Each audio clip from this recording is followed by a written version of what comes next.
A building that's been trying to operate as a homeless shelter since August 19th has now been cleared out by the city after reportedly being in violation of several city codes. City officials cited fire code and food safety violations before issuing a notice to vacate.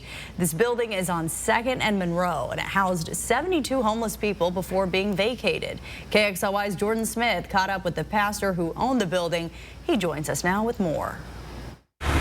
Well, this shelter was run by God's Love International, and it was only open for about a month before the city deemed it to be in violation of numerous city codes.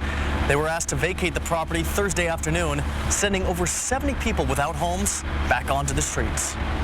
Ronald Nelson had big plans for this building, to transform it into a place those without a home could find shelter and a warm meal.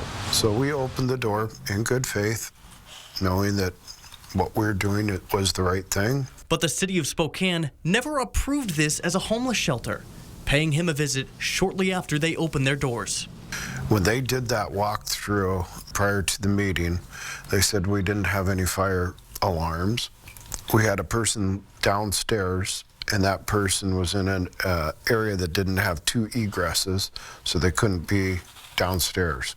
The city also cited the building was in need of a fire suppression system, something Nelson remains adamant that he has a 5-year window to install and is not required to be an immediate fix. So as far as fire is concerned, we are completely compliant with absolutely everything that the city asked us to do. He's arguing this shelter acts as an RCW, which essentially allows for emergency exemptions for housing the needy.